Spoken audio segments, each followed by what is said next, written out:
So, good afternoon, everyone. Thank you for joining us. Welcome back to Bytes. For anyone who's new to Bytes, it is an event that we started about a year ago, just before we went into lockdown, actually. And first Friday of every month, we get together and just have a chat about things to do with light. And every month is a different topic. This month we're on the second Friday because the first Friday unfortunately fell on Good Friday, so we thought we'd push it back. But normally we are first Friday of every month. And this month we're talking about lighting design for theatre in the round. So thank you very much for joining us. Joining me on the panel today is Johanna, Peter Morgan, and Danielle Beattie.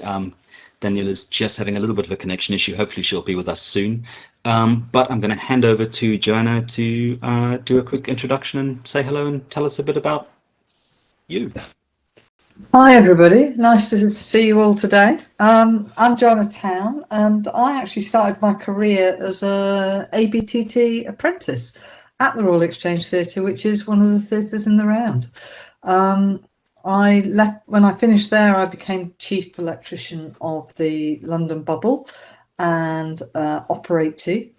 I toured with them for a couple of years, summer and winter, and then went on to be head of lighting at the Liverpool Playhouse, and finally joined the Royal Court Theatre in London in the 1990s, and was part of their design team for the refurbishment and redesign of the new Royal Court as it is now. In 2008, I became a freelance light designer and have worked all over the UK and around the world, and done a lot of work at the Royal Exchange Theatre and Bolton Octagon, which is actually the first theatre in the round. I'm a fellow of Guildhall School of Music and Drama, and also the chair of the ALD, the Association of Light Designers. Nice to be here. Thank you. And at some point in all of that, I'm assuming you find some time to eat and sleep as well, because it sounds like quite a busy schedule. Just about. I was playing golf this morning, so that's all right. Oh, nice. Nice. Joining us also is Peter Morgan. Hi, Peter. I'll hand over to you to say hello and tell us a bit about you. Hi, so I'm Peter Morgan. I'm the Deputy Chief Electrician at the New Vic Theatre, which is a producing house in Newcastle-under-Lyme. It was the first purpose-built theatre in the round in Europe. I've worked there since 2005. We produce about 9 shows a year, as well as receive multiple tours and one-night concerts and those sort of things. I've programmed the lights of pretty much all of the main house shows in that time. Worked with a number of different lighting designers and a variety of types of styles of shows and things like that we've sort of put on. Danny, who's the panellist who will hopefully be joining us soon, is my chief electrician. And she's a resident lighting designer as well, so she designs a fair chunk of the shows we do each year as well. So I've worked with her quite often. As well as programming, I'm also building practicals, rigging, flying, and all the other sort of stuff that comes with being a producing house technician. So all the other sort of bits involved within the round, as well as just the lighting. I've designed on a number of our own productions as well. I've helped some on tour to the venues. So we've toured to the SJT, as well as a few other places in some different formats as well. I've set up for a large number of one-night concerts, having to quickly do on our own space. Sometimes it's quite fun when they walk in the door and then realise we're in the round, which is always nice. As well as dealing with tours that kind of come into the building, full scales that I need to turn from pros to in the round quite quickly. My favourite part of the job is working with our education department and their arts award students, as I get to help train up new designers, technicians, stage managers as they're creating a show in the round space and doing that as part of their National Theatre Connections pieces and transferring that to another venue. So it's quite fun bringing that in the round experience to new budding technicians and such. Etc. Besides that, I enjoy running, and I spent a lot of the last year learning Blender and 3D modelling and animating and that sort of things. Brilliant. Thank you very much. I just did golf. At least you get to spend some time outdoors, so that's probably not an entirely bad thing. I've tried. I just can't hit that little ball. Brilliant. It looks like, yay, I've made Danny, it! your timing is perfect. Welcome. Thank you so much for joining us. I already sent a built-in speaker. And yeah, so Danny, thank you for joining us. We've just had Jo and Peter say a quick hello. So I'd like to hand over to you to say hello and tell us a little bit about you. Sorry about that. Technical issues. It's completely crashed my Mac, so I've moved upstairs onto my husband's and attacked his. So yeah, I'm sorry, a little flustered now. Get with it. So I'm Danielle Beattie, and I have been resident at the New Vic Theatre. So resident lighting designer, for those people who don't even know what that is anymore, because they don't have them many places. I have been extremely lucky to have learned an awful lot from my predecessors there, and by having a great amount of time to experiment. So I've been there for 20 years now as resident lighting designer, which sounds a very long time when I say it like that. I have been really lucky to have lit I do between 5 and 6 shows a year there. So it means that it's a really great learning ground. And because we've got such a big family of people who stay there for a long time at the theatre, we have quite a long running relationship with set and sound, which we both have residents in, so resident set designer and resident lighting designer. And we've had a lot of people who we've trained and who we've brought into the In the Round family. I wish we did more shows a year so more people could come and join us. But it's unfortunately, in the way of producing theatre, we only have a small number of things that we're allowed to do. So I've worked with Pete now for how many years? I think I've forgotten now. Is it about 15, 16, yep. About 15 or 16 years. So so it's really great to have those long running relationships that you can have with people. You know, on tech weeks, obviously I see more of Pete than my family. And we've shared many chocolate treats, although we're trying to be a little better nowadays on what we do. So so mostly my experience has been in the round, which is unusual because most people are the other way around. So I find it, and ever since the first day I came to the theatre when I was at 6th form, my tutor was friends with a production manager at the Vic, and he brought us along to see a production of The Cherry Orchard in 1992. And I thought it was brilliant. I loved it. I loved it from the moment I walked in, and I've been really lucky to be here for quite a long time. I'll stop waffling. No, that's all good. That's all good. Thank you very much. So glad you could join us today. Thank you for your time. So I'm going to kick it off. We've all sort of hinted at the fact that, you know, lighting for theatre in the round is different. It's obviously different. It's never going to be the same as lighting something end on. So my first question, I guess, to everyone would be, do you have a particular starting point? And then as a sort of follow on to that, do you rely or assume that the venue will have a sort of fixed rig that offers you general coverage that you can rely on, or do you like to start from scratch and actually build it up for yourself? Danny, you're center on my screen. If you're happy to go first, I'll pick on you. For me, it still always starts with the story. What's the story about? What are we trying to communicate? And how do we want to communicate that? That then follows on really quickly with discussions with directors and designers, because their ideas obviously will be absolutely in the middle of that. But I do like to read it myself, obviously, first and in advance, so that I can get an idea of, okay, if this was me, where would I go with it? So that I can understand what my relationship is with the play or whatever we're doing. So I think that's the first place. I'm lucky because I work mostly in one place, that we do have a general cover that is doing many other things than just the plays that we put on. But I do find whenever I do go to new venues, I do ask first, do you have a general cover? Because if they do, there's no point in reinventing the wheel and inventing a new one. Generally, they've worked for it for quite a while and have worked out, well, actually, this is what works best. and also about fitting in with the other things that venues have to do, because not every venue has the luxury to always be doing just that one play for 4 weeks.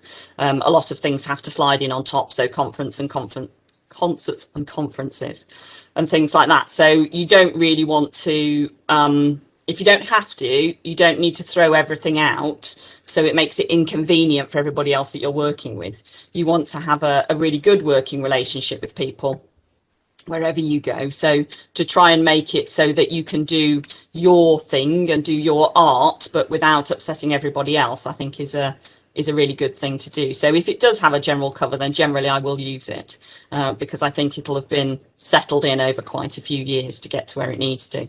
And although I don't necessarily plan with our general cover, the show isn't designed around the general cover. That's a cover-all. So I will design each of the scenes that we're using, so interiors, exteriors, or all of the moments that we're doing, but knowing that there's a general cover there, that just in case I've missed something or something changes, I know I've got a catch-all in the back that I can put something in.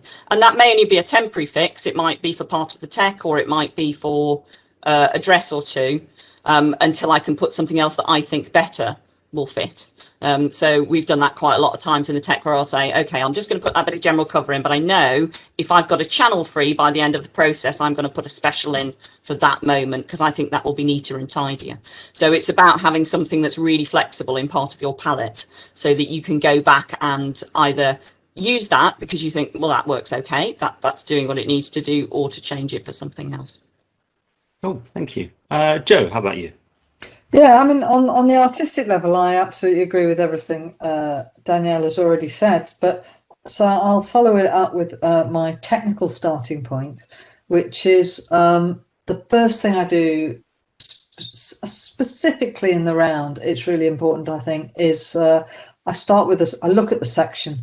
I use the section as my key and tool to understand what all the lighting positions do and what angles they're doing and how they might cover the stage, because you're looking at a circle and a whole load of lighting bars, and unlike a proscenium, you have an understanding that a bar is possibly at 8 meters because the set is at 6.5, where in the round all the bars can be at different levels, or it's on behind a tension wire grid, or the balcony level. So I always go from the section and get an understanding of what my general cover is going to be.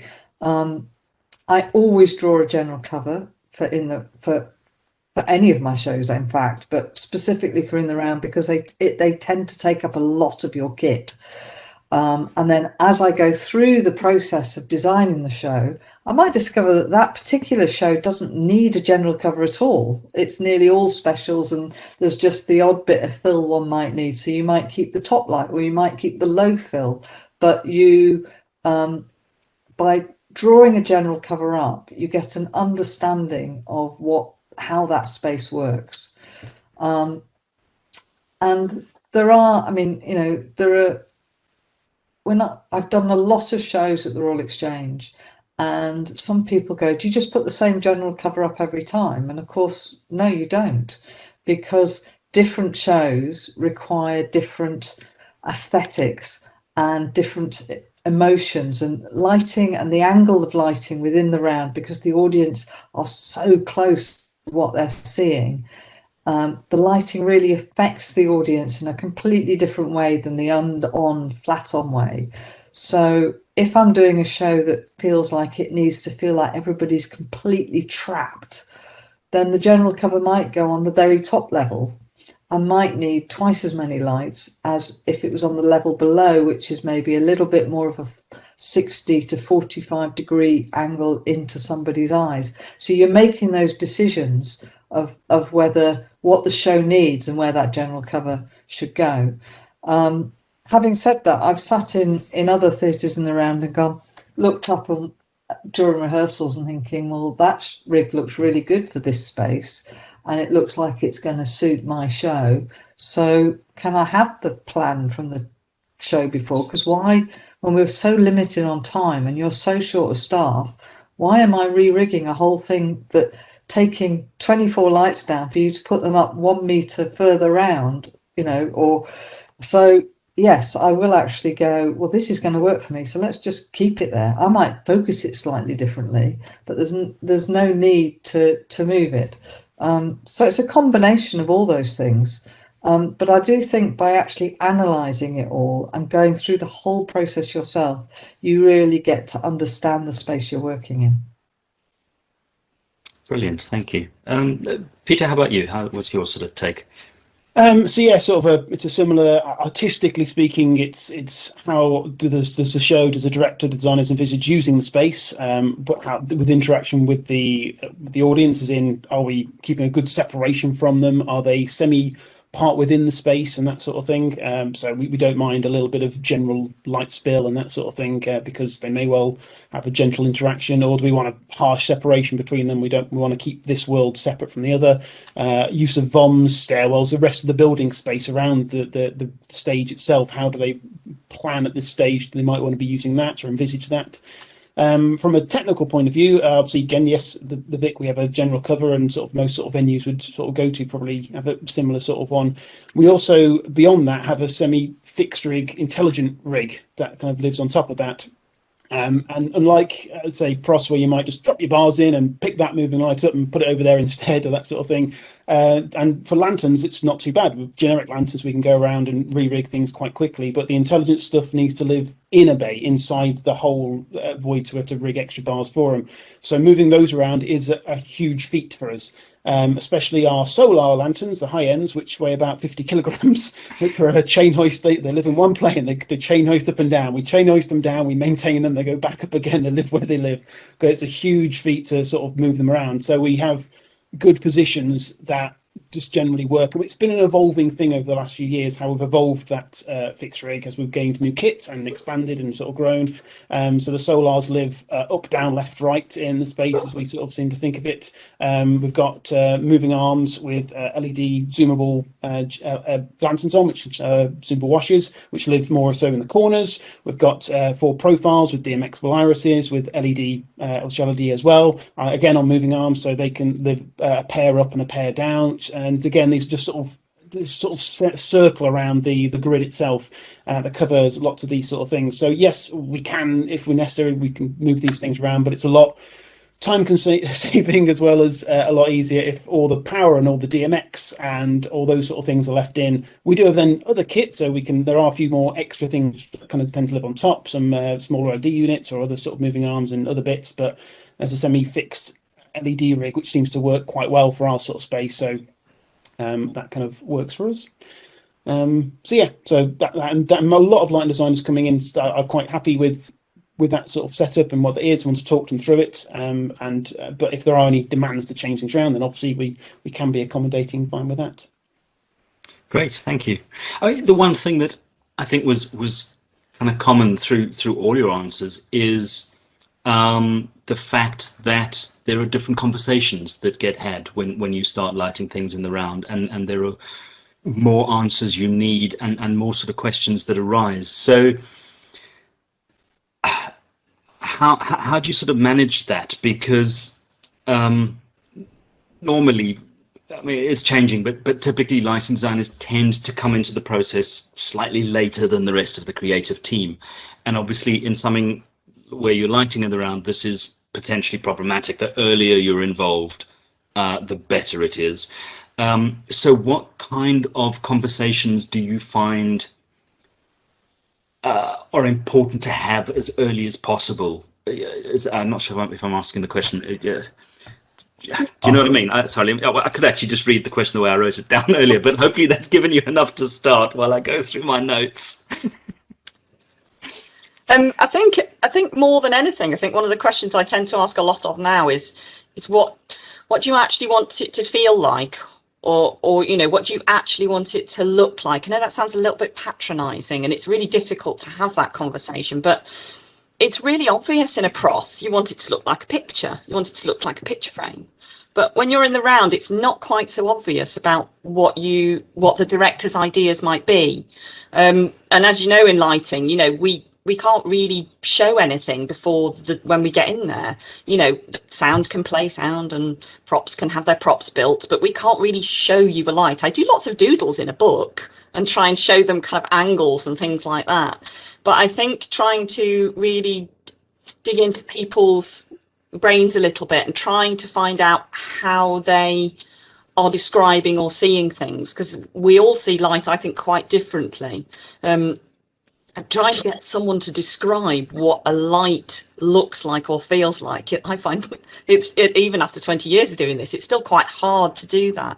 So I think it's very much about digging into those kind of questions that you wouldn't necessarily do in cross, because you would say, oh, somebody might say, I want it a bit side lighting, I want it a bit this, but you can't use those same words really in the round. It's a very different way of looking at it. So I think actually trying to dig into what those kind of visceral feelings are of people, I think can be actually more intuitive to helping the lighting design sometimes than just saying, well, do you want it over there or do you want it over there? It's actually getting people to describe that, and then I can interpret that into lanterns, positions, colours, all the other things.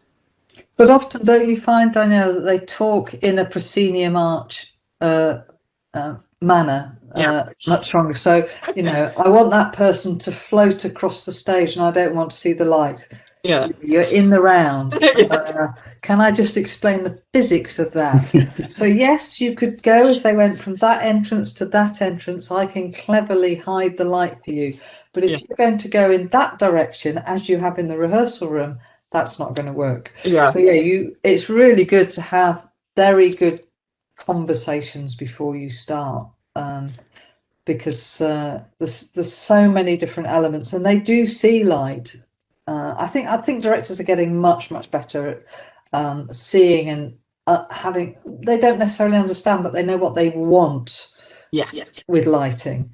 And then you've got to try and interpret that or explain to them that one thing might not be possible, but I could make that person float by doing this, which is not what you have just described to me, but will give you the same emotional effect or feeling or dramatic look.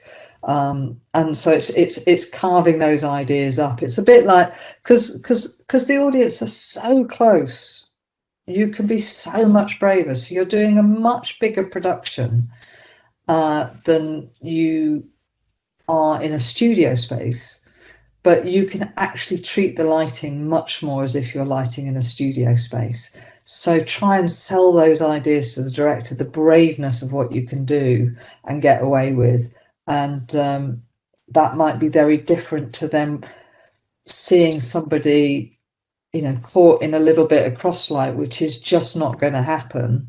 There are other ways of creating that small moment, that isolation, which is so much easier to do when the audience are so much closer. I mean, it is about thinking about being in a studio space, really, in some respects, if you want to think about it visually and lighting wise and treating it that way. But then you have to then take your studio rig and make it 10 times bigger, because you've actually got, you know, an 8 meter by 8 meter stage to light. So it's working through those elements. On a practical level, there's all the things of what is the space like? What is the room? You know, is it a room? Is it, okay, this is a traditional living room drama. Where is the window going to be? Which side of the stage are we keying the light on from? If we do this effect, if we key that light from over there, when we're in the next location, maybe we should be keying the light from the other side of the stage, so that the audience aren't confused that the space is not the same space. And lots of little conversations like that, because we're actually creating the walls of the set. So it's really important to have conversations very early on in order to allow the design to come up from those conversations, and the director to go into a rehearsal room on a solid footing. I mean, the other thing about in the round, which you don't get, it's going back to that thing about being so close. I think that you can make an audience breathe in and out with the way the lighting stakes expand and shrink in a theatre in the round. The whole audience can move forward into a cue, and you feel the whole space closing in onto an action. And that's great to have those sort of conversations about what you can do with light to make the whole audience breathe with the action. And it's the same as it being very open, very low angles, where the lights are, you can see the lights in your eyes, to having a massive blackness over the audience and everything being really toppy. It changes the whole mood of the play, and those are really important conversations to have right at the very beginning.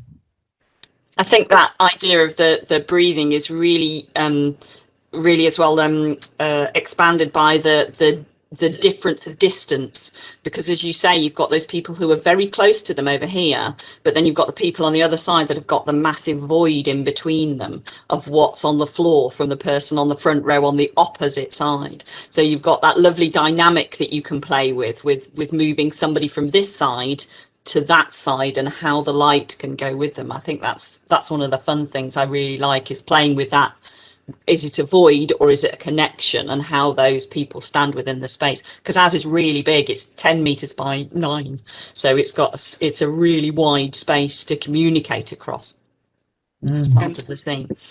Yeah, because I mean, this all sort of really adds another layer of complexity into it. And how do you find that you need to spend more time in rehearsals to sort of understand the blocking? Because normally you can go in and you can watch one run through and you kind of get a sense of what's going on because it's there in front of you.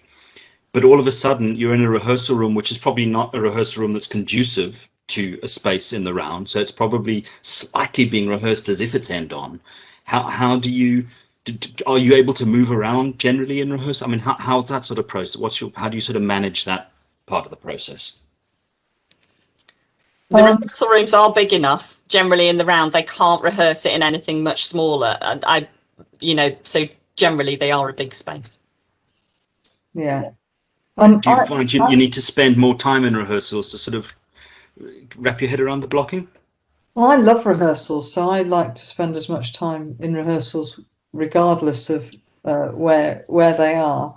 But I always have a long conversation with the DSM. I mean, it's just practically not affordable to spend as much time in rehearsals as a freelance light designer would like to. So I really have in-depth conversations with the DSM on the first day of rehearsals and possibly the second week while I'm sitting in for my day of looking at rehearsals, and pinpointing the things that are important. And I need to know that information when they get to that scene. We discuss this with the director. If that's not where it's going to be, then I need to know that information. I will need to know where the sunlight's coming from for this scene. I will need to know. So I actually get them much more involved and thinking on my behalf, so that I'm getting the feedback. It varies. I mean, there are, just like on a pros stage, there are, you understand how entrances and exits work, and if you're say Bolton Opticon that's got 2 entrances, unless the set designer's created something else through the auditorium, you can usually understand how the space is going to work and how a scene might develop. But at the Royal Exchange, where there's 7 doors, you have no idea what the director's going to choose as his door to come in. You do know that if they're carrying a big table in to start the scene, then they're probably going to use one of the 4. But there's the other 4 could be used for anything. So it's being aware of constantly keeping the dialogue going between the rest of your team is really important. And that's kind of once you get into the space as well, that can all change anyway, as things can be reblocked somewhat as they suddenly go, oh, actually now we're here, let's just move this over a few meters over to one side. And that can, again, thankfully with our sort of space, we can be quite easy in the way we can change things around in a tea break or such. Yeah, those sort of, as sort of said, those sort of conversations being had as much as possible previously, and then sometimes going, right, well, I can't do that now because we need to move some stuff, but maybe we can kind of get back to it afterwards. For our space, our sort of back row doesn't is quite a good one for getting all the way around. You can kind of, the VOMs finish just before the back row, the VOM bars, so you can keep walking all the way around F row. And so it's sort of been quite useful. I've got a set of radio cams, which has been a marvellous invention, rather than shouting across an auditorium during the tech, just letting the light designer be able to wander off with the radio cams, while, especially when a long scene's playing and there's no cues necessarily happening in the short term, they can just have that wander around, see it, and kind of get that dress rehearsal experience from multiple sides at the same time. And converse straight back, and we can get those notes and tweaks and fixes in as they're sort of going around, which is quite nice. So yeah, being able to sort of see it from all sides is quite important. If you're stuck where you are because you're doing queue after queue after queue, then it is what it is. You have to hit those the dress rehearsals as best you can, and things like that. And the relationship, as Jo says, with the DSMs is so important. I mean, I'm very lucky because a lot of the time I'm in most days in the building. So we obviously have those times when I go into rehearsals and that's a specified thing. This particular scene is happening on that day. But all the DSMs we've got trained up really well now, haven't we, Pete? So they literally, we're all on speed dial on text. So someone says, they're just moving a table. It's going somewhere else. Would you like to come and have a quick look? So off we trot across the road, and so I can drop in and go and see that. So that's really important. Or sometimes if we're doing stuff in tech, Pete will say to me, "There's a conversation going on over there. They're about to move something." So off you trot round the other side and go and try and get in and make sure that those conversations aren't completely throwing you a wobbly on those kind of things. But I mean, again, the same as at the Vic, we've got 5 staircases and 3 bombs to which people can enter onto stage in. And even when we've done it all and teched it all, the actors can still come down a completely different staircase, which has been known to happen. But that's nothing you can do about that. But it is one of those that it's very much about that group effort of people just being really on the ball and being clued up and going, I think that's going to throw somebody a wobbler, and letting us know as soon as possible, not even waiting till the end of the day when rehearsal notes come out, literally as soon as it happens, because if we can get in and if we can see it quick enough, or we can have those conversations, we can steer them in a direction that will make what we do a lot more beautiful. Cool. And one of your questions, Declan, was about actually sitting in the rehearsal room. I would say that I think, I mean, it's great having radio cams now and you can wander around the auditorium while you're lighting, but one of the things I would recommend is that you sit in wherever the production desk is going to be. So I always ask in a new venue, where will your production desk be? And that's where I sit myself in the rehearsal room, because it's so easy to get disorientated in the round. Absolutely. If I, as a programmer, also might come in for just to watch some complicated shows, and I try and make sure I sit where I'm going to be sitting for the rest of the week and seeing it all from, because otherwise it gives me that benefit. I can see how things are just played out in the last run, and I can assist a bit maybe in that respects of where things are happening. But yeah, definitely got to sit in the right place. That's definitely one of the top tips for the day, I think. Yeah. So, I mean, one of the things I think, generally when it comes to lighting, I think one of the things that we all try and do is create that illusion of suspended disbelief. So, the sunlight through the leaves or window gobo, whatever it is. And I think in the round, more than anywhere, I think it's really beautiful to do, because as you've all said, it's this 3-dimensional space and you can have a strong key from somewhere and fill from somewhere else. And I'll come back to that in a second. My question is, when I've seen shows in the round, inevitably at some point, someone is up one of the staircases in the auditorium. How do you, because all of a sudden for me, it breaks that suspension of disbelief, because it's no longer part of the set. For me, it creates a slightly different image. Is this just my issues and I should get over it? Or are there things that you can do to sort of mitigate breaking that that illusion? It is really tricky because it is always auditorium space. There are ways in which you can do it, and again, it is about making the light smaller, as small as possible, really, on the person who is there. But it is, particularly in our space, it's very difficult to get rid of a staircase. It's still a grey staircase. I've tried over the years lighting it in many ways. Top light, gobos, making it really small is still one of the good ones. A bit of backlight if you can get it in there as well, which is not always easy because of the height of everything. So I think creating that different angle, and the same way in which you would approach lighting a different part on the stage is about looking at how that light can perform in the best way for you.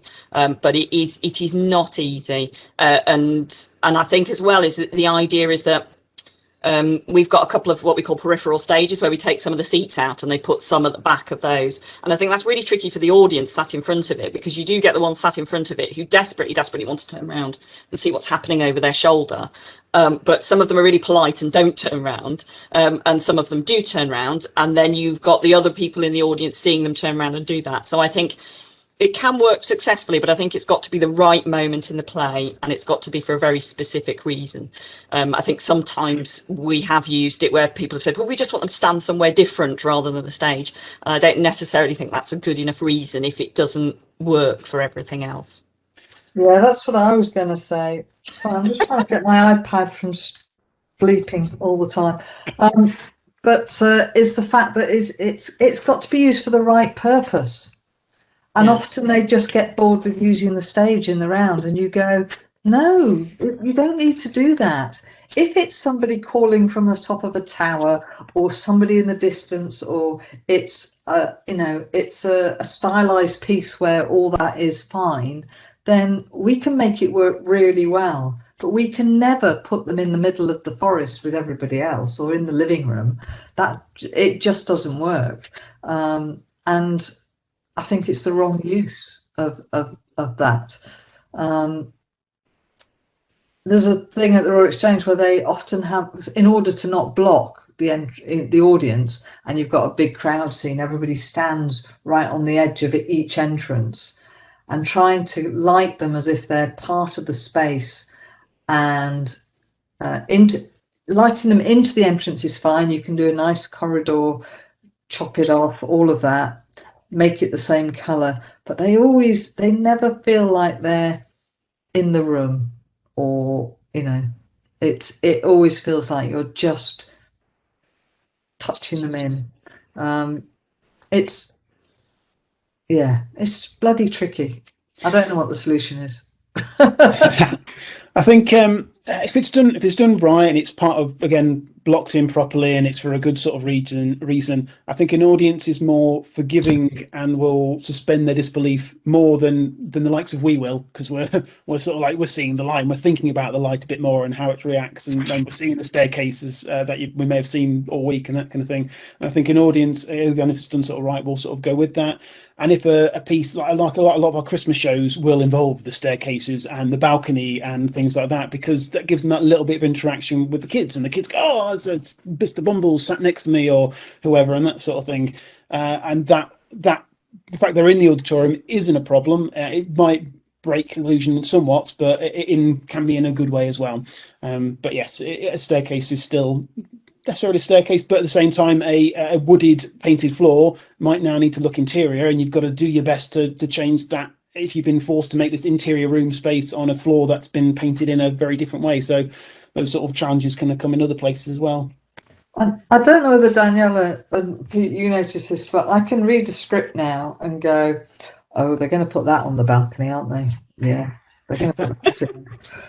Oh, you know which ones they're going to do, and you don't have to sort of go, well, would you? Yeah, that's great. I mean, we touched on it, and I'll circle back to it. I think you've all mentioned that you're sort of creating these worlds, and it's much more of a world that you create in the round, I think, than end on.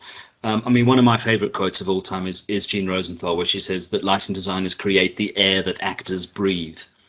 And I think that's fabulous because it absolutely sums up what we do, and more so in the round. And I just wanted to have a little chat about how you sort of manage that, because particularly I think a trap that a lot of people might want to fall into when you're lighting in the round is make sure that everything is the same from all four sides, you know, because you've got audience all around. So I think an initial idea, starting point might be, you know, we need the same thing on all four sides. And I think that's what's less exciting about this medium. I think the thing that's most exciting for me is the fact that you can absolutely have a different experience from wherever you are in the auditorium. Yeah, that's the fun of In the Round. It's about making something that is that three-dimensional object. And so whether it's a key light through a window that on one side is somebody's backlight for the majority of the show, but actually is somebody's face light from the other side, it's technically quite difficult to balance that to make it right, so it's not oversaturating for the person on one side, because you then walk around the other side, that looks amazing from there, and then you walk back around the other side and they're really bleached out on the side that you've just started on, and you go, that's not working. So that balance is technically really quite difficult, so that when you go round you fill it in and it feels like you filled it in properly, so that you haven't got too much on the other side and it all fills in. So it's a very lovely thing to do, to be able to make that fully three-dimensional. That's one of the fun things that I really enjoy about it. But absolutely, if you chuck the same thing at it from all four sides, it will just become very flat very, very quickly. And even if it doesn't have to be anything massive to do that. Sometimes if I want to make a difference and all I've got left is four Fresnels, you know, it's just like, okay. But what I might do is choose a very slightly different colour in either 1 and a 3, or a very slightly different colour in each of them. That tiny change in tone and then level within that can give such a huge dynamic. We very rarely see something with just one flat light, even though when you go outside it's just the sun, or you might only have one light in the room. The way in which it bounces and reflects off all the other surfaces changes the tone and intensity and colour, even only by a tiny semitone in that. It just makes such a huge difference to us believing that it's a three-dimensional object. If you just light it, I mean, you've all done this, you put one spotlight on, boof, and it doesn't act like a light in a room. Why doesn't it act like that? And it's to do with what it reflects off and how our eye sees it. So we are able to, in Theatre in the Round, fill all those other sides in to make it that three-dimensional object. And that's the fun bit. I think looking different is fine. I think things can and should look different from all the way around. It's finding out when it looks bad, I suppose, and that kind of thing is when you go look at, well, that's fine, that's different, and it's that, I suppose it is that conversation with the director who might sort of say, well, it doesn't look the same from this side, but as long as it still looks good and interesting, and the director probably mostly cares about being able to see the actor when they turn this way and see their face for, you know, pronunciations and those sort of things to get the dialogue across, and as long as it still can be seen, it's still good. But once it's sort of, when you're kind of going, oh no, it does look bad, that can be that's when you need fixing. But you can still have those stylized moments if necessary. If you've got, you know, an actor in a vom pointing in one direction of doing a 30-second motive speech, you can still have that, you know, one spot from the front, and you don't need to fully lit them from the back. As long as you think you can see them, they're not gone into darkness, that, you know, light touch of blue or something, just so you can just aware of them, is fine and good. It doesn't matter for that audience, okay, yes, I'm sat right behind them maybe, and I'm only going to get in that, but this moment is fine. And then hopefully maybe that moment happens somewhere else in another part of the stage at another time, or something else balances those things out. But that sort of sculpted look can still work. If the speech goes for 2 minutes and they're looking around a lot, then yes, you'll need to fill around a lot better and that sort of thing, and give them more of a rounded look. I think it's just finding those sort of balance in those sort of moments. Yeah, absolutely. I have a tip, if you which you can take it or leave it. But you know, when you used to do a really strong single directional light on somebody and you just wanted one light and it wasn't working because everybody on the other side of the stage couldn't see them, or they were definitely not lit, you used to have to fill them in with maybe a bit of 201 or 200 or something, and they always looked much more. They always looked as if they had a different color on, and they had a light. And I've started using 711 because you can drive it quite high and give it a feeling of that person is definitely illuminated, but you don't really get a sense with 711 what it is that's lighting them. And it's become one of my favorite fill lights in the round when I only want to have one light doing the main image. I'm going to ask if you've used any of the 601, 602, 603, the sort of silver platinum. That was going to be my suggestion as a Arctic film white, because that was one of the things that they're really good at, is creating that. I would call it a lost light. You need light coming from somewhere, but you don't know where, but you know it's there. Yeah. That's my go-to colours, as sort of lives in that range. So that's really interesting. Yeah, I would have added that one. The 600s, I think I've really enjoyed those recently, and I still occasionally go back to 156 chocolate. Interesting. A very low level is a really nice, if you're going for the warmer edge, because the 600 is slightly on the cooler edge of it, but if you want something that's ever so slightly on that, it's just one of those things that I don't think I've had a rig in a very long time that still doesn't have 1 or 2 lanterns in 156, because it's just one of those, you always have a little go-to colour. But that again is very much along the lines. There's still chocolate. Yeah, the 711 is still along in that same range sort of thing. So yeah. Yeah, I mean, I often use 600, the 600 range as the top light, so you can really drive that top light down without really having any colour on stage. Great. So we had a couple of questions come in, which I want to bounce back to the team.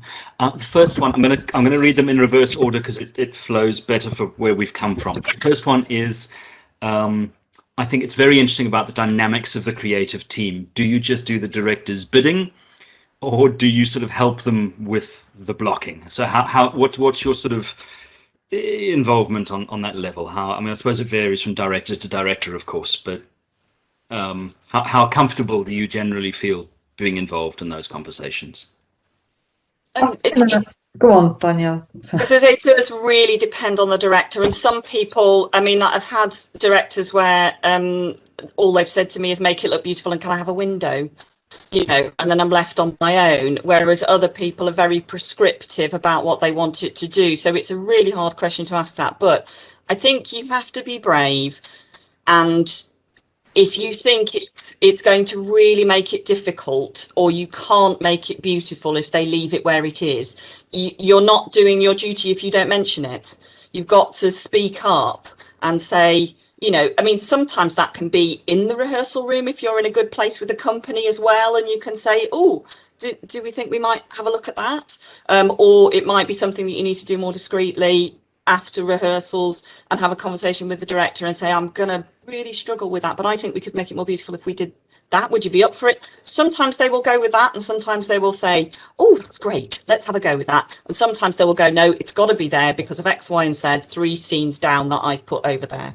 So it is one of those things. It is a difficult thing to have because obviously, with some directors, you don't feel that you can alter their direction. But I think if you don't mention it, if they choose to take that advice, then great. But if they can't make that work, then you just have to get on with it and make it as good as you can.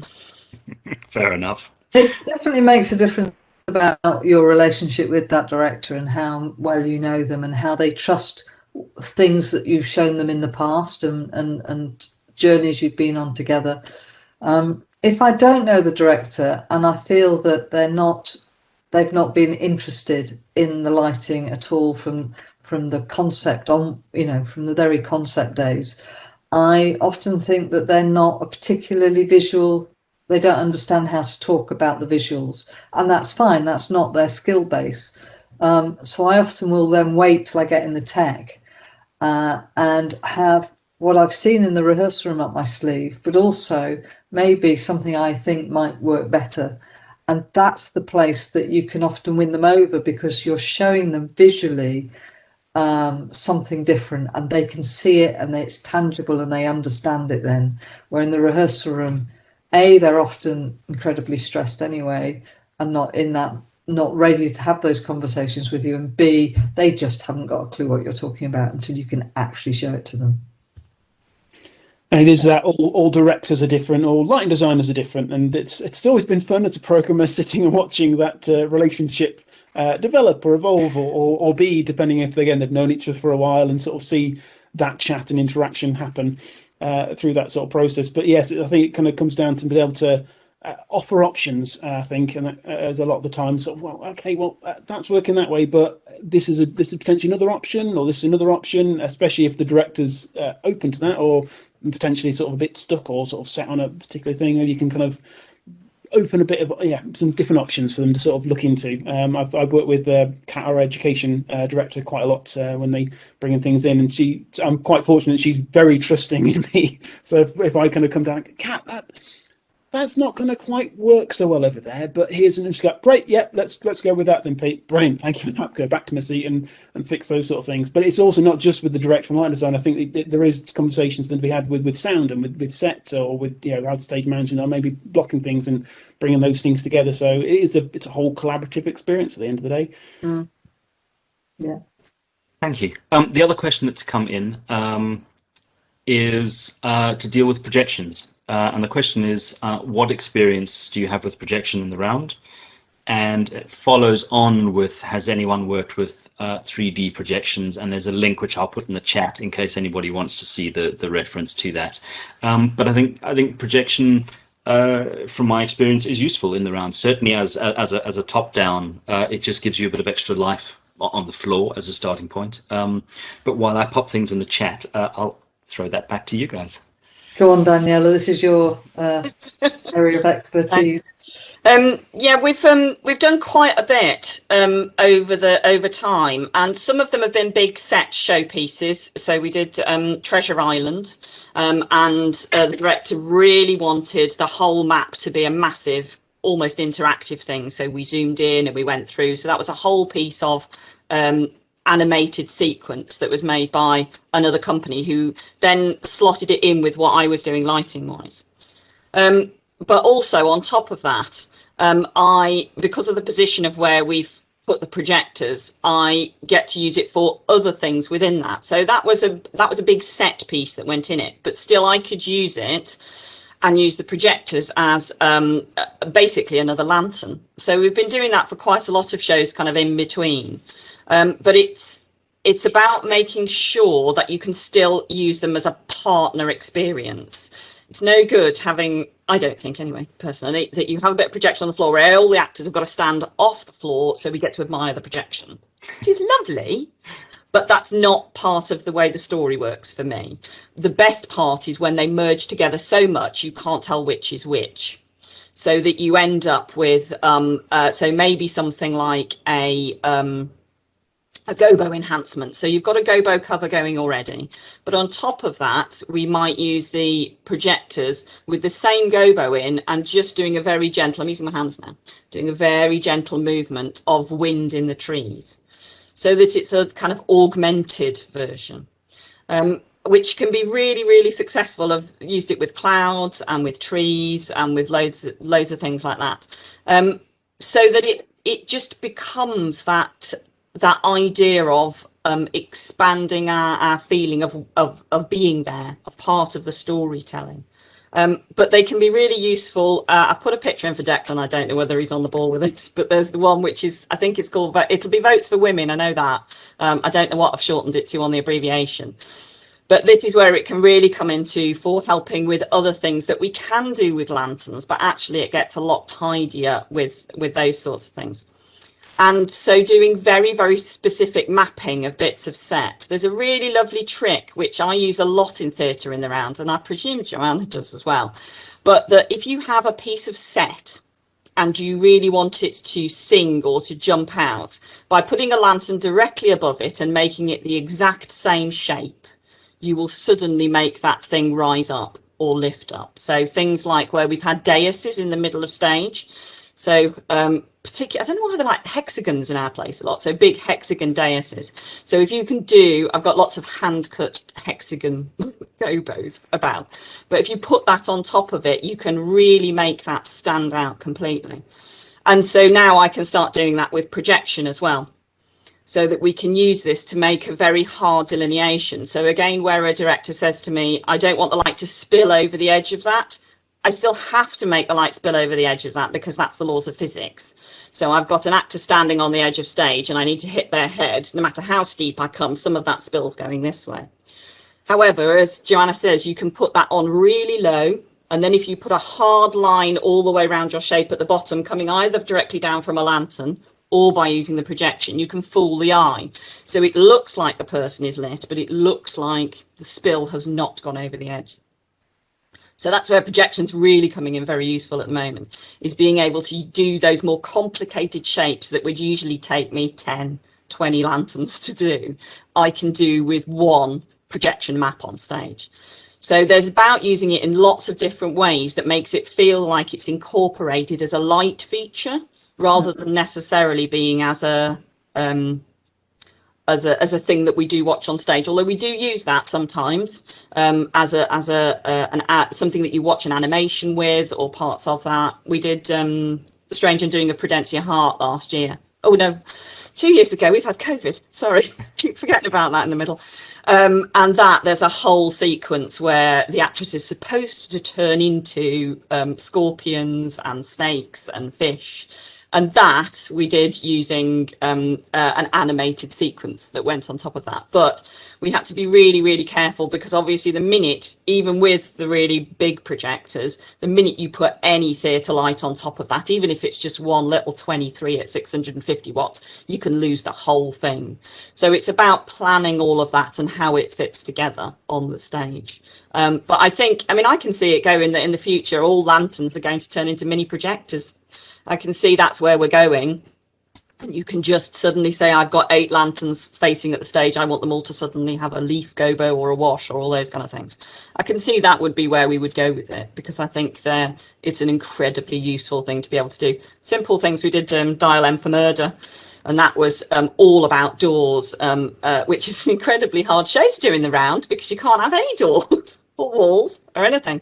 So all the doors were done with projection. So every time they did a nice open and a sweep, we had sound, and then we had the follow-on light coming from the balcony through the door once it had opened. But it really gave the idea to the audience that this is a door being opened and this is a door being shut, because it is all about when is that door open, when is that door shut, and where is the key the entire way through the play. So from my point of view, from in the round, it makes things much more fun and interesting of being able to add those things in. But again, it's still absolutely, it's got to be because it's needed in the story. It's not because you just want to put some projection in to rescue something or to have it. It's got to be the right reason for using it there. And if it's not the right reason, then we don't use it. Fair enough. The one word you did use was augment. And that's a fabulous segue into exactly what I want to talk about next. So thank you very much. Over to you, Declan. Over to me. There we go. So I'm going to try and share my screen again. Just while I get my ducks in a row, share screen 1. There we go. So hopefully everybody is seeing my augmented screen. So what we've got is we have taken the Stephen Joseph Theatre in Scarborough and we have turned that into an augmented practice model. It's a model that you can download from our website. It's free for you to use, and it's based on the lighting rig that is actually available in the Stephen Jones Theatre. This was created as part of the centenary celebration for the life of Stephen Joseph, and this is one of the theatres that he designed. So when you open your augmented model, you'll see the Stephen Joseph Theatre, and like augmented, like any of the other options, you can set your camera angles, come into the space, you can move around, you can orbit around the space to change your viewpoint, and of course you can store any views that you want to be able to recall quickly and easily. So built into this rig, we have a few systems, and this is obviously ties in with what we've been chatting about so far. So the first thing I'll do is just drop the working light down to a low level, and then let's have a look at what we've got. So the first system, we have some Sourceforge Series 2 lusters, and they're coming in from all four sides. So you have a 4-point general cover. We also have some VOM lighting added in. We have a top light wash, and we also have a gobo wash. In addition to this, as part of the equipment that's in the venue, we have 4 moving lights, and being augmented, you can use the click to focus option. So you can position them anywhere on stage using the click to focus. And of course, using the ML controls, you have all the options available for the controlling of the lights. You can set gobos, you can change colors, you can layer in, obviously, any of the other parameters that you wish to control. And it's a great opportunity to practice lighting for theatre in the round. And the nice thing is, of course, that you can zoom in, you can change your seat in the venue, you can have a look around, you can see what it looks like, make sure that people are all well lit. And this model's available. It's available to download. The link to the download will be posted in the chat. And yeah, we hope you enjoy playing with the video. So we've had another question come in. And there's 2 questions, actually. First one from Tom. Do you work with the scenic designer to put colors, textures, patterns onto the floor for you as the LD? Sorry, let me start that again. Do you work with the scenic designer to put colors, textures, and patterns into the floor for you as the LD to play with, since it acts as your psych? So I'll sort of expand on that. How involved are you with the set design and the floor textures and things like that? And I'm going to queue up some photographs while you're answering that question. Whoever wants to go first. As much as you can. As much as you can, really, because it never goes away. It is forever your friend. You can never really separate an actor from it. So if you can have those discussions with designer, and again, what they're made of makes a huge difference. We're very lucky that we've got scenic art department, and they paint most of our floors, so we get that fantastic multi-layer effect when you get paint upon paint upon paint, and the richness you can get out of that is so different from, I mean, they're great and they're brilliant, and we've done quite a few because you can get the detail, than a printed floor, because a printed floor is one layer of ink from a giant inkjet printer, so it's very, very different in what you get to work with on those. So but again, it depends entirely on what the show is about. If that's what the show is about, if it's about the detail, if it's all about all of those things, then that's what it has to be. So it again, it depends on what the show is. But yes, if you can have those conversations with people, or if you can steer it, if you see it going down one particular direction and go, oh, that's going to be tricky, you can say, oh, what are we painting that with, or are we doing something with it? So you can get those things altered or changed in some respects, and again, sometimes you can't. But yeah, if you can get involved, yes. Yeah, absolutely. You need to be involved. It's your main palette. It's the main thing that you're putting the light onto, and whether it's a rough floor or is a painted floor, how many colours you can get layered into that paintwork is really important. I don't think there's a single production at the Royal Exchange Theatre where I haven't been sent a sample of the floor to comment on, whether we go for plastic grass, carpet, painted green, whether how many layers of colour get put into some timber. The paint shop get really upset if you, as a lighting designer, don't go down in one of your weekly visits to have a look at what they're painting, because they put so much detail in there that looks nothing to the audience until you change the different colours of light you're putting on that floor, and you see how the floor changes. So artistically, art-wise, it's incredibly important. And the textures, the different textures of how the light bounces back at the audience, you know, how dead they want the space to be, how vibrant they want the space to be, how vibrant, well, you know, if it's really important for a show that the audience don't get illuminated very much, then how bouncy your floor is going to make a huge difference. So that conversation is absolutely paramount as part of your design, and your then your design and the colours you choose and absolutely everything else. But most recently, with modern technology, with LED and the amount of work we do with LED, I've actually sent Declan 2 examples of where we've talked about putting LED in the floor because it gives us a story to tell. So we've got one from Guys and Dolls which had 3 concentric revolves in it, and we edged those revolves with LED tape. That's floor 1. I'll just going to share a screen so we can flip through some pictures. There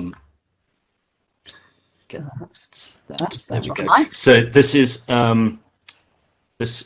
one of Danny's, which I'll circle back to in a second because that shiny floor is definitely something I want to chat about. So there's some projection happening. Sorry, I'm talking over your pictures. I will cycle back to them. Danny, somewhere, Jo, I've got your floor images. So that's Guys and Dolls, one, where we have the different revolves, and that is all LED tape embedded into the floor on the edges of the revolve, which really allowed us to create different spaces and bring the nightclub to life, as that picture has there.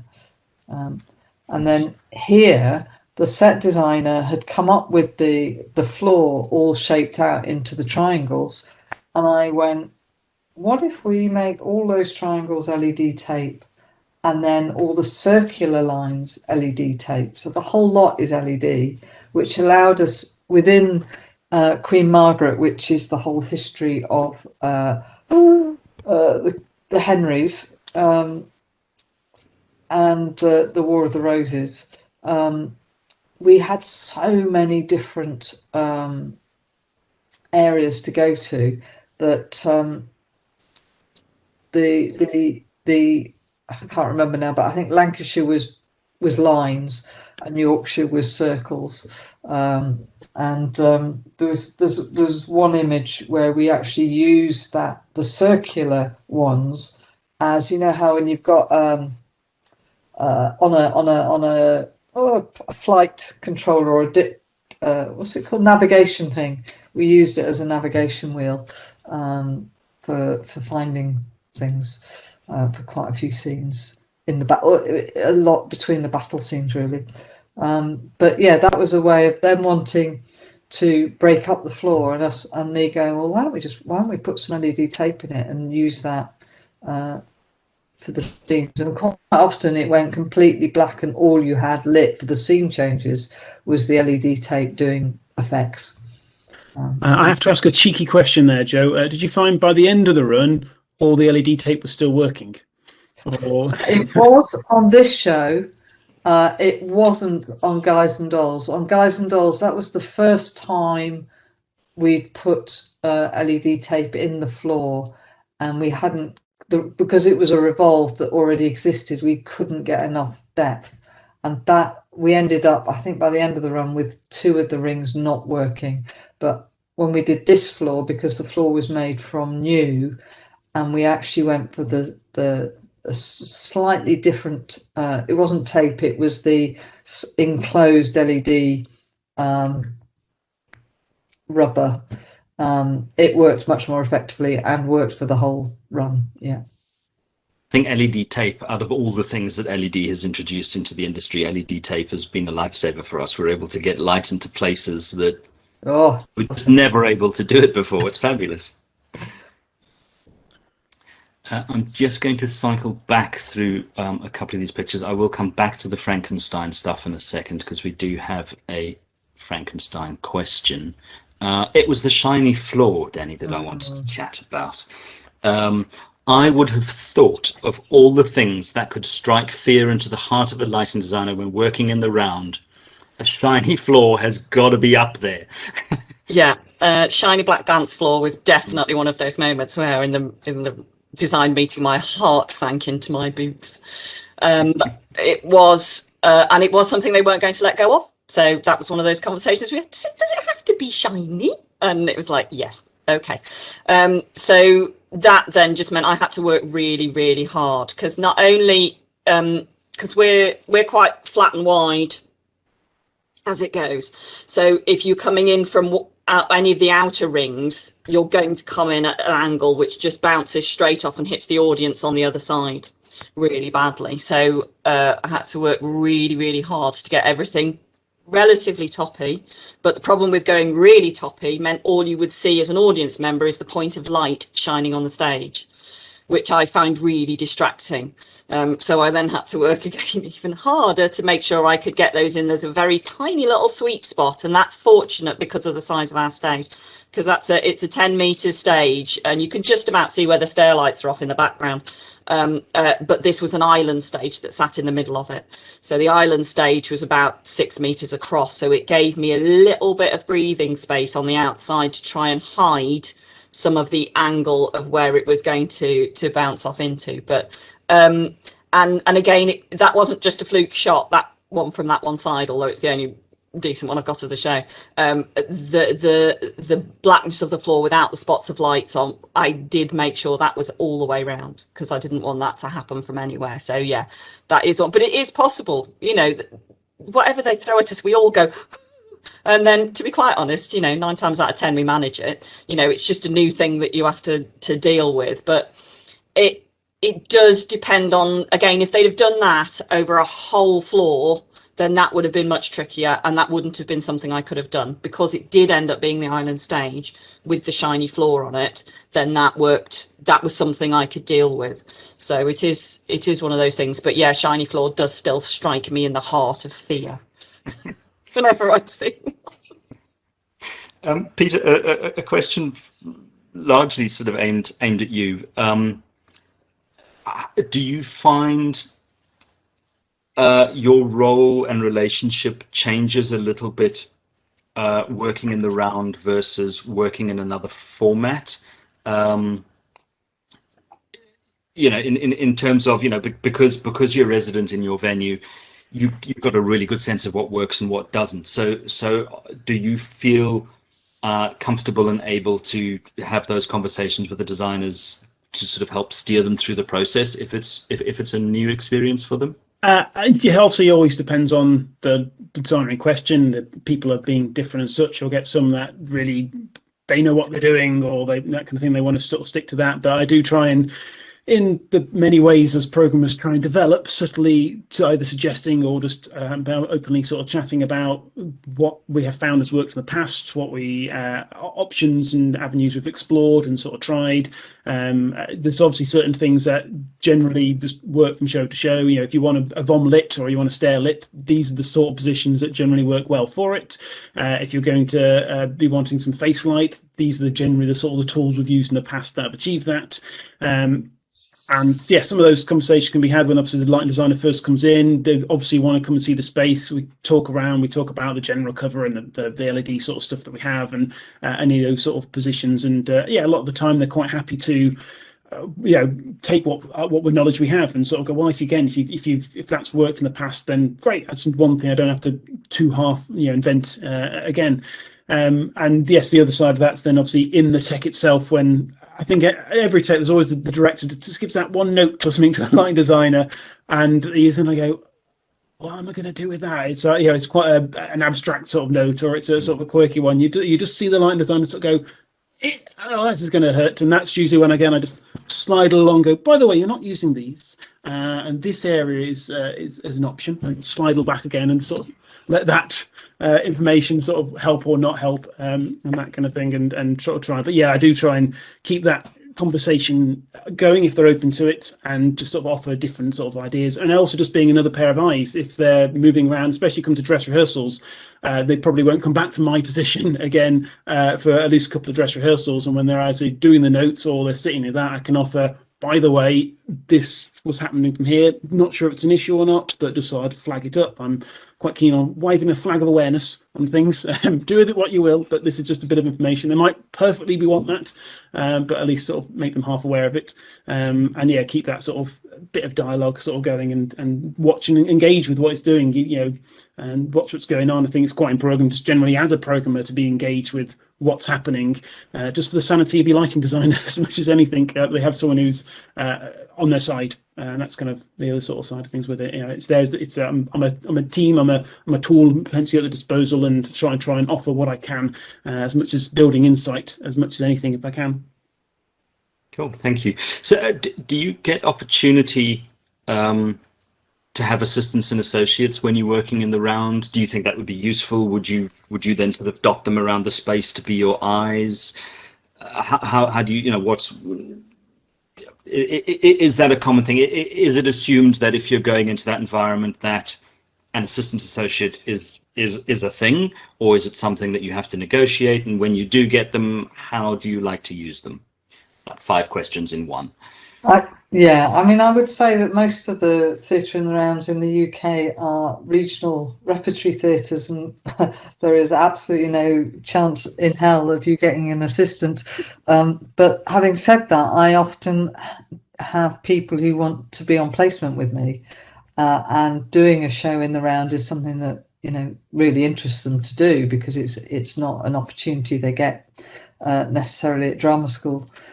So I have taken quite a few assistants into the Royal Exchange with me, and I thought about this question earlier, and I went, you'd think you'd be sort of pally and friendly and have them next to you and they'd learn a lot, but actually what you do is you sit them somewhere completely different from you, but the whole time. So you have them opposite the production desk, you get them wandering around, you get them to sit in a different seat opposite to you in every single preview, because that just saves so much time.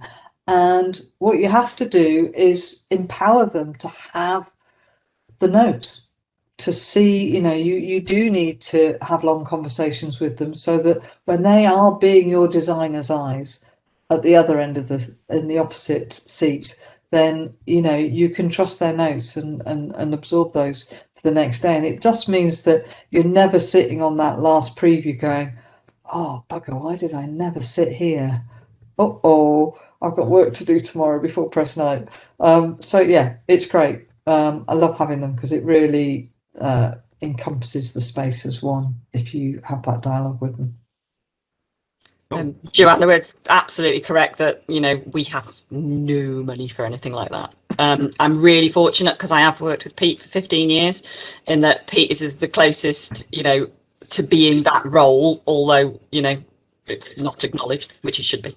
But I'm very lucky because Pete does do that thing for me, and because Pete has designed in the round for our shows as well, he's got the ability to actually feed in on that point of view. Although he's attached to the desk, it does mean that I feel quite free to wander around other places, and I know I've got a set of eyes on that side.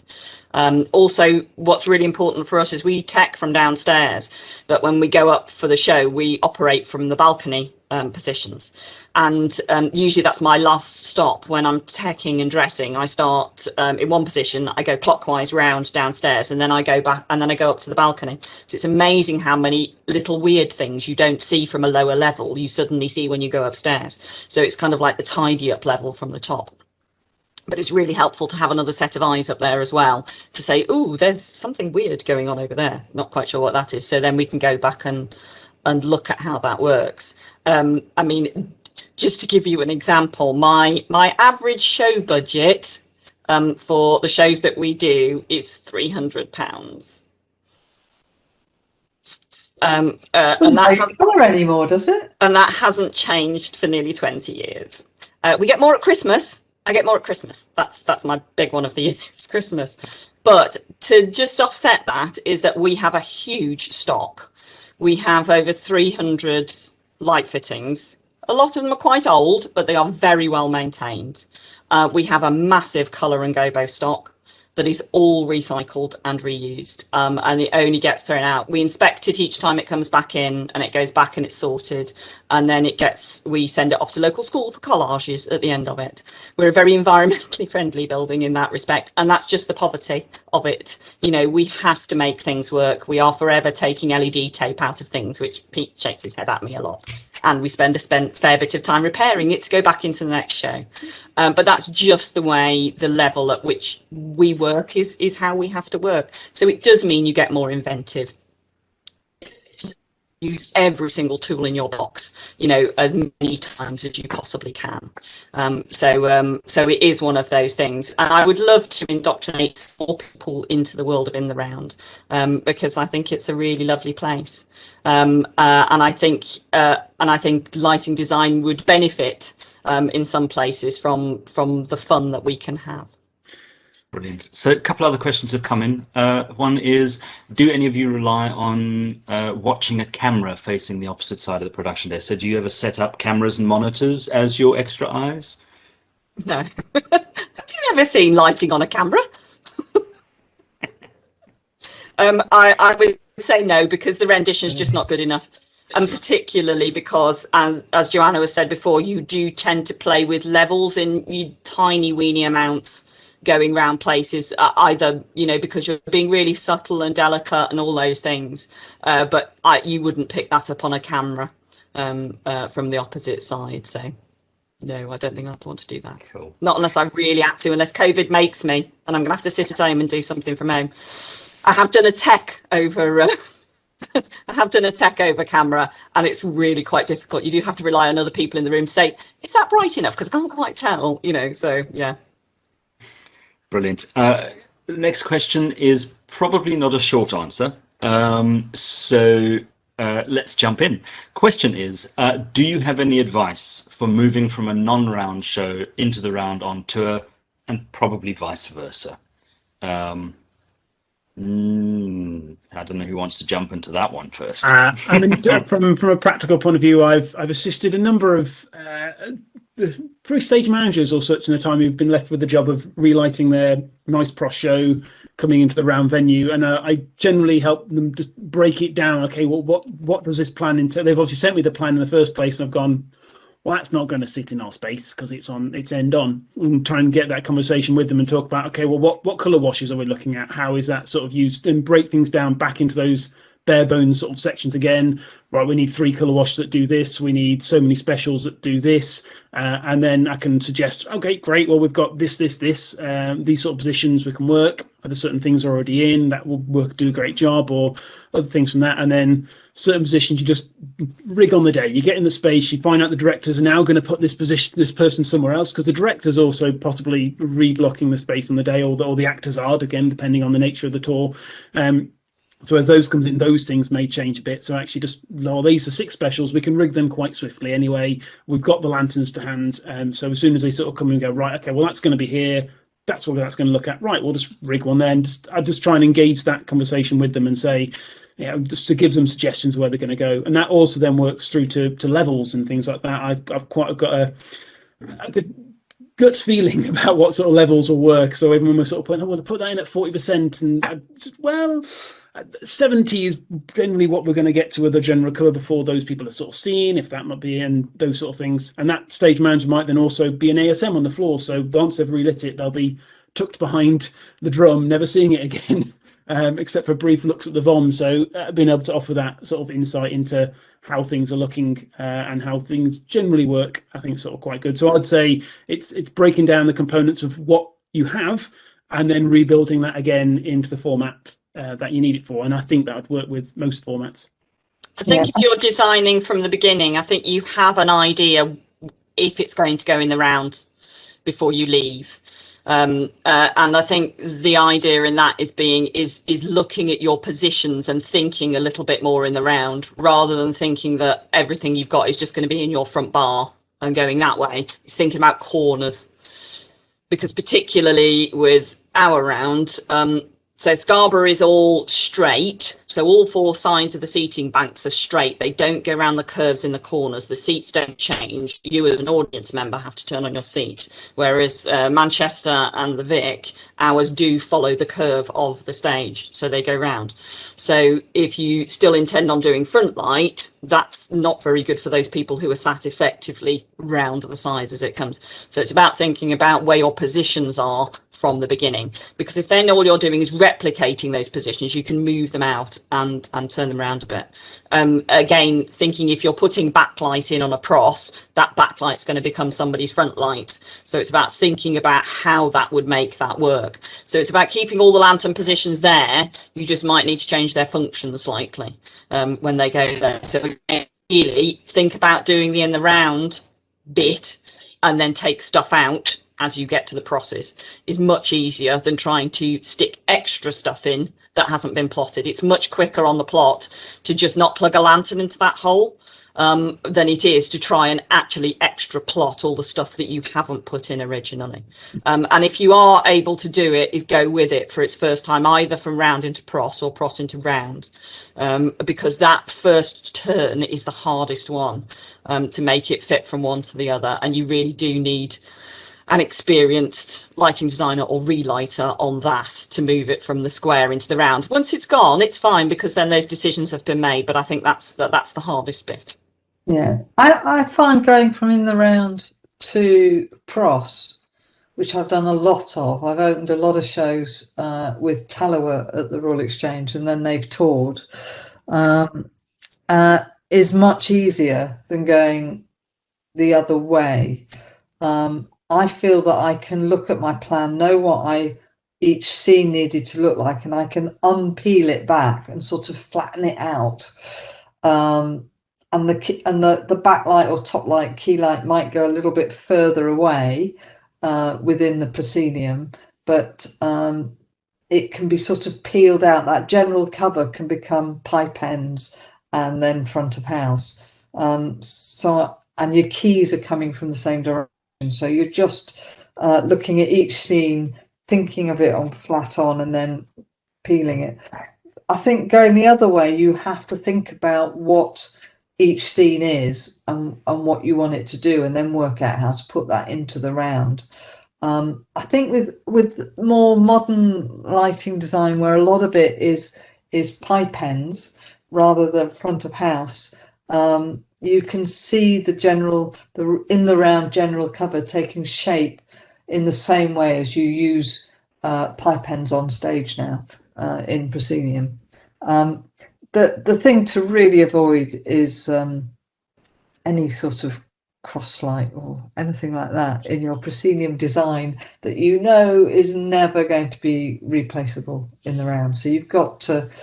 There are certain things you have to sell to a director who's starting in pros, that they go, but you can do this, and you could go, I can, but next week when you're in your because usually in the I think you get a lot more stuff touring into some of those venues now, but often it's a co-pro between two venues. You've got to be able to tell the director that is not going to happen the following week of that co-pro. Nice question here from Simon. What role does haze have in making the environment three-dimensional? Double-edged sword, I would say. Sometimes and sometimes it can just be a wall of fog. Haze, particularly in our venue, goes from stage left to stage right, because that's the way the air conditioning goes. And so getting it to hang beautifully can be incredibly tricky. When it does it and it's doing the right thing, yes, it can be beautifully sculptural and can work great. But I'm hoping Manchester has better air conditioning than we have, or probably less violent. Our air in the whole building exchanges every 15 minutes, so it's literally like starting in a whirlwind. So And some days, if the heat's wrong, because you've got all the audience in there, depending if they've all turned up in the middle of winter in their woolly jumpers, or depending if it's the middle of summer and they've all turned up in their sunshine gear, just changes the way the air flows through the auditorium all the time. And because we're not separate like in a cross stage, because you can keep the air separate on a cross stage to what's happening with the audience, and you can't do that in the round. They're all in it at the same time. So again, depending on how many people you've got in the audience, what the weather's doing outside, it can be a whole different beast of an animal. And usually when we use it, poor old Pete's having to sit there and literally drive the hazer. Oh, hello, up a bit, down a bit, up a bit, down a bit. So yeah, double-edged sword. Operating haze is an art form rather than a science, is how I describe it. I generally obviously chat with the line design about what they're after, what they want, what kind of mood they're looking for, and then we find rough sort of pump and fan levels for the hazer, and then I again, because this is show, it's going to be operated by multiple operators, I'll probably tie that in as macros to cues throughout the show. Okay, we're going to want haze to come in here, we're going to want it definitely out by there, but that's macros affecting a sub, and strong arm operators into right, you have to look and see and think and decide, is that too much, and bring those down yourself and interact with that yourself. So it's definitely going to come in at this point, but okay, right, the lights come up, and adjust that from there. Yeah, is it a warm day? Is it staying up a bit too much? Has it all suddenly hit down like a giant London fog's come down, and you've obviously already needed to start pulling it back before then?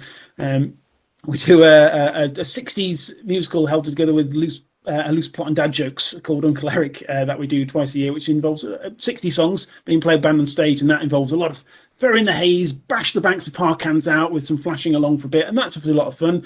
But it's then the time that so the haze then can clear, but the time we actually hit the scene afterwards, because you don't want all that haze necessarily kicking around for all that. So it's always that fun balance, and you've got the one space where it all lives. Smoke's the other one with that, and where you're going to get smoke onto stage and how it kind of goes across, and is it going to come up the vom, turn around, go back down the vom, and actually then just cover the audience behind it in a bit of smoke, and that kind of thing. And we've also found Christmas shows with haze, and you've got the auditorium with haze in.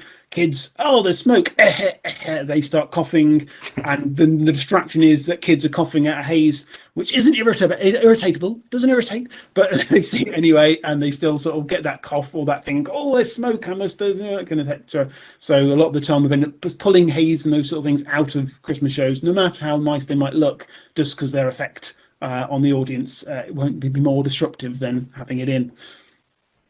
I think it's really useful in the round for giving a little bit of real shape and texture. It can really hold the space. I'm not a big haze fan, to be honest. I hate seeing haze when it shouldn't be there. I love it when you can get it light enough that it really breaks up the gobo wash, and you really see that, and you're looking through that just as you would in the morning light, seeing the breakup in the air without you realizing that it's quite haze that's doing that. Getting that to work is an absolute art in any theatre, and I think everybody's getting better at it, and it's all about the number of machines and everything else. And then there are other times where it's fantastic to use to be absolutely dramatic, and it does really help in the round sometimes create shape and form that you can't do without it. Brilliant, thank you. So we're sort of almost, well, we are sort of out of time, but if everyone's happy for you to stick around for another 2 minutes or so, what I'd like to do is just quickly whip through some of the production photographs that Danielle and Jo have sent through, and just with a quick sort of what it was, and if there was anything really sort of unique about that moment, that would be fabulous. I'm just going to do the dreaded screen share again. Yeah, that was Votes for Women, which I was saying about the purple band around the outside. That's projection. So that enabled me to put that in. That was actually, it's in the set as that as well. It was a change in cobblestones because it was interior and exterior, but that was a change in cobblestones. It's also a really good demonstration of how evil those stairs are on the opposite side. You can see the lady there standing, and you can see it's a staircase with some lovely modern nosing on it, although it's supposed to be Victorian England. But yeah, that's what that was about. Cool, thank you. That's mine again. That was Wicked Lady. So again, this was about that was a black rubber floor. And then we had the set sections in the middle of that, and it was about trying to light around those edges and using the shapes without lighting that section in the middle. And that was haze in that one, and that looked nice in that one. Obviously, the big shiny floor. Big shiny floor. Oh, 2. Here we go. Oh, bonus 2. On the left is Wind in the Willows. That's LED tape creating 2 halves of the pond. So it was sat on its side in the floor rather than flat, and it lit across a sheet of perspex. So it gradated as it went across. And in that we had, you can't see them in this photo too well, but we did have projection fish in that. So we had some fish that lit up, which also had LED tape around them. And then we had projection fish that swam around the river as well, on top of that. And the one on the right is La Liaison Dangereuse, and that was about looking at our floor surface. It was a beautiful floor. It was very lovely to light. Did lots of really lovely things, and that actually in the shiny bit in the middle is a mirror section. It was a mirrored floor in the middle, but it was antique mirrored, so it had the stains on it to make it look really old. But that's just one of those examples of how the floor can really change underneath you. That's the second one of La Liaison Dangereuse, so that was again without the purple in. But again, this is about looking at how you can never get rid of the stage. So sometimes it's better to light it as a feature rather than try to ignore it. So again, a very small scene in the middle, but just looks more beautifully framed with picking up the outside of the mirror frame around the subject in the middle. And the other one is 39 Steps, which is a very blank floor, just the letters around the edges. That window again is projection, not a gobo, and that was about the angle and the position that I needed to get it in, and also so that it read really nicely on the floor. But again, the idea of, even though it's only a scene with 2 people in it, actually keeping the rest of it alive at this point was a really useful thing to do. And all those letters had to light up individually. Yeah, well, which was that was projection as well, that made the letters light up, and they had to run in sequence to spell particular letters in the show. It was a nightmare. This is Frankenstein at the Royal Exchange. There was a question about Frankenstein, but I can't remember what it was. The question was, it was, what were the unique quirks of lighting that within that space because of its geography? Yeah, we had to go all over the place. It was terribly episodic, but this picture here shows how brave you can be about being very small and very studio-like about your location. And in fact, in this section, we travelled to multi-locations in the story, with Frankenstein with the monster reappearing in different places, showing the journey. So we kept Frankenstein in the middle, and then using the entrances, the monster would disappear and then reappear, either on a balcony, on a staircase, in a bomb, on the middle of the stage. And again, we did use blackness to make him appear and reappear, rather than so by trying to get the space as dark as possible to make that happen.